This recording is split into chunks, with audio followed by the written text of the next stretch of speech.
Saluto i ragazzi della Cressima della diocesi di Chiavari.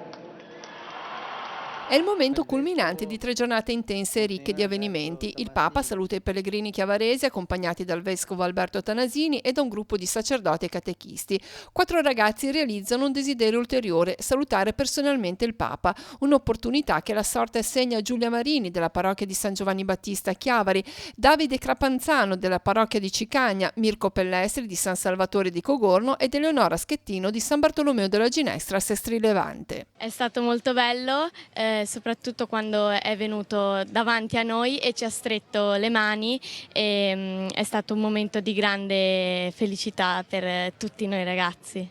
Mi ha fatto veramente piacere vedere il Papa, che poi fai conto che è la prima volta che vengo qui a Roma, poi stringergli la mano e anche parlarsi a due mi è veramente, è stata veramente una sensazione unica.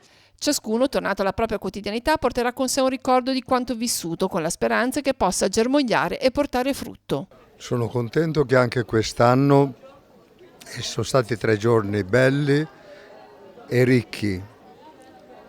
Belli, mi sembra anche di avere la conferma dei ragazzi che so che hanno detto che hanno avuto 3 giorni che hanno vissuto volentieri.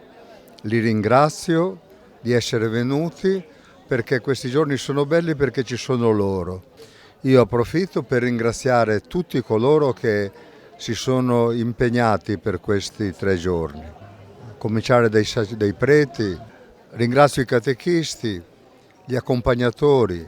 Vorrei aggiungere anche il mio ringraziamento ai genitori che hanno mandato i ragazzi e vorrei dire grazie anche per la fiducia che avete avuto nell'affidarci i vostri ragazzi. Io approfitto di questo momento in cui ci separiamo per salutare i ragazzi e per augurargli buon ritorno e spero che possiamo avere l'occasione di vederci ancora.